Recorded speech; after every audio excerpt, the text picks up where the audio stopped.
ensonga za Besigye bwezityo muganda wange zireese oba zizikudde ebyama bingi wamu n'okuwulira ebigambo ebiva mu Winnie Byanyima nga atukakasa ku nsonga zonna. Ekisooka agambye nti abo bonna abagezaako okubeera nga bagamba nti akatambi k'eddoboozi akawulikika nga Besigye nga ateesa ku by'okufuna emmundu n'omuzungu nti ako kali fake, era abo bonna abalowooza nti nno oba abageza kugamba nti bituufu n'abagamba nti temwogera kasasiro oyo tebiriiyo. Winnie Byanyima y'omu era ayongedde okubeera ng'atukakasa nti mmwe abakimuteekako nti Museveni nti yamuyamba okubeera ng'afuna omulimu mu UNAIDS nti ekyo muganda wange tekiriiyo. Baamulonda lwa busobozi era nga bamaze okubeera nga bamunokolayo nti ono mukyala ddala asobola, tebiriiyo. Era Winnie Byanyima y'omu atukakasizza nga bw'agenda okwanika abo bonna nti agenda tubuulira abo bonna abakirimu ekyokuwamba bbaawe nti bonna agenda kuvaayo abatutegeeze n'omuzungu kennyini atubuulire nti ye gundi ne gundi. Era agamba nti gavumenti yennyini yapulootinga, gavumenti yakolagana n'omuzungu beekobaana basobole okubeera nga bamuseetinga. Munnange ensonda endala zitugamba nti General Museveni ne Muhoozi tebaakwataganye ku by'okuwambibwa kwa Besigye okuva mu ggwanga erya Kenya. Era bagamba nti eno yali secret move Muhoozi gye yakola okukwata Besigye ng'amukwatira mu ggwanga erya Kenya era ne bamuleeta mu ggwanga erya Uganda. Jjukira nti ne Muhoozi mukwano gwa Ruto nnyo. Kale bwe batyo munnange bwe baakola olukwesikwesi ne bamukwata, naye nga Museveni baabimugamba luvannyuma nnyo kubanga baakitegeera nti yali tagenda kukkiriza, yali agenda kugaana. Amawulire ag'omu nkubo bwe gatugamba. Kakati munnange Winnie Byanyima nga akyatukakasa nti agenda kwanika abo bonna abaali emabega w'olukwe luno. Winnie Byanyima ono mukyala wa Dr. Kizza Besigye agamba nti si kituufu nti Besigye tayogerangako na munnansi w'Abongereza nga boogera ku by'emmundu ebyo oba eby'okuggyako gavumenti, ekyo tekibangawo. Ebyo byonna baapanze bipange. Era Winnie Byanyima agamba nti abo bonna abalina obukakafu nti ddala bbaawe yayogera n'omusajja ono munnansi w'Abongereza nga boogera ku nsonga eyo nga akatambi bwe kalambika ke tulinawo essaawa eno nga bateesa ku by'okuggyako gavumenti, nga bateesa ku by'okufuna emmundu, aleete obujulizi mu kkooti. Era y'ensonga lwaki omukyala ono omulwanizi w'eddembe ly'obuntu era nga ye mukyala nga Dr. Kizza Besigye omu bw'ati avumirira nnyo ekyokubeera nti no bamuwozesa mu kkooti y'amagye. Byanyima agamba nti ebyo byonna bye bamusibako bbaawe si bituufu, era kasasiro yennyini nti ekituufu kigenda kuviirayo mu kkooti eno eyaffe ey'abasiviliyan so si eri ey'amagye. Jjukira nti oludda oluwaabi lutugamba nti munnange Besigye abadde ayagala kuwamba gavumenti ya General Museveni nga akozesa omusajja omu ddiira,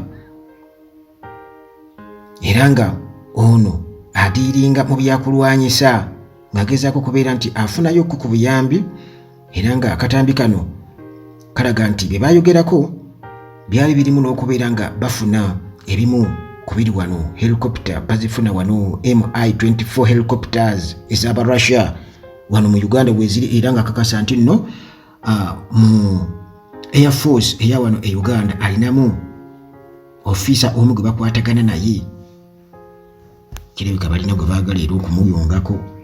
Omanyi wano e Uganda bino kulya nti gundi, era naye najja nagayo ekituufu yaŋŋambako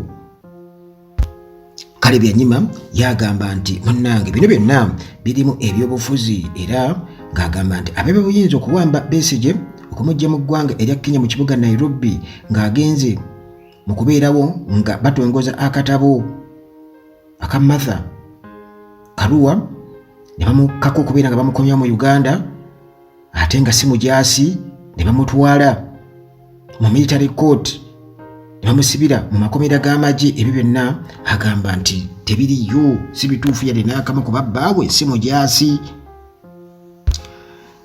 Nathan Nuwagira atutegeeza nti Besigye kituufu yali asisinkanye omusajja ono munnansi w'eggwanga erya Bungereza nga baagala okunoonya obuyambi bw'essente basobole okubeera nga babeezawo ekibiina kya People's Front for Transition.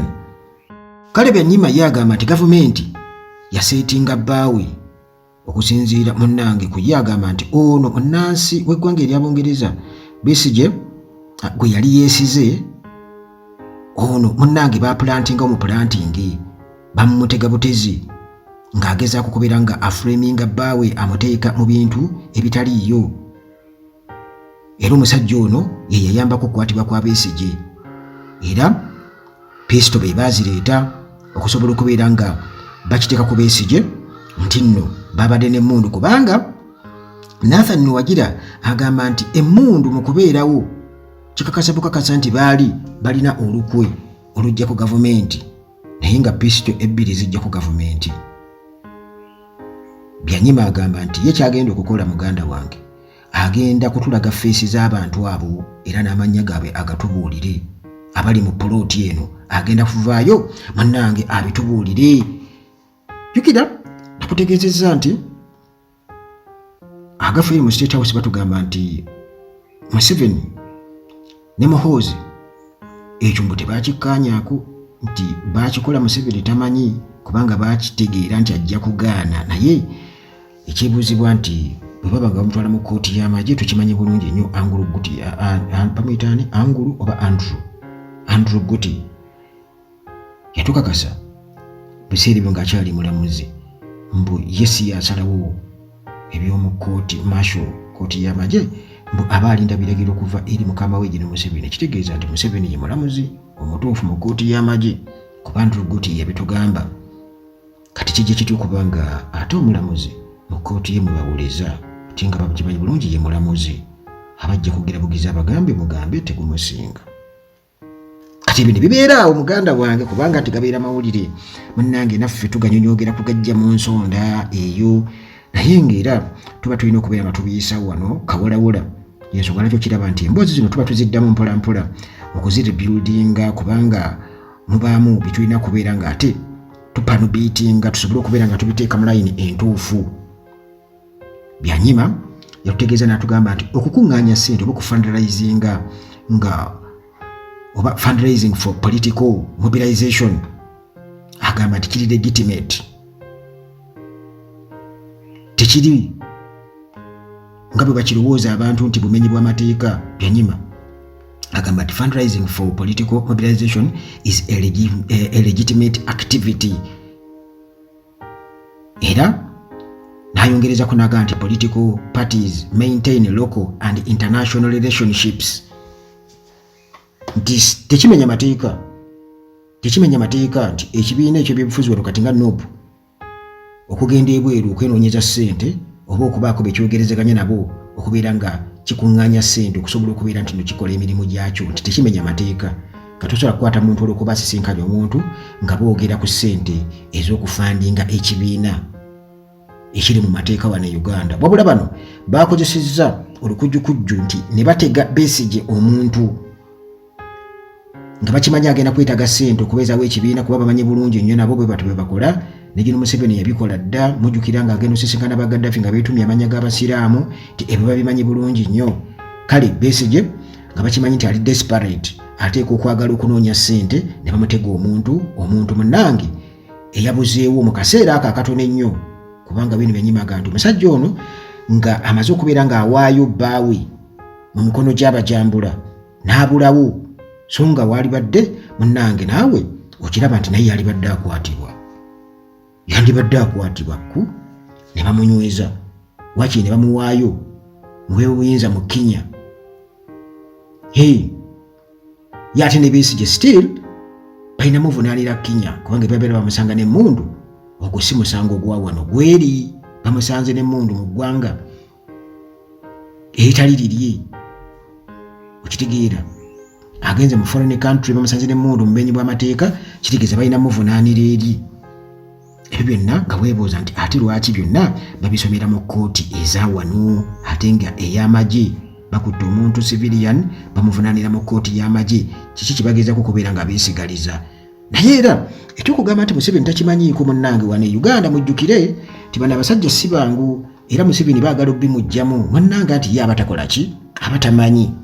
Naye nga gw'olowooza abeera tamanyi. Anyway, tetujja kuwakana nnyo. Ati bagamba ow'empaka akonama ebiri.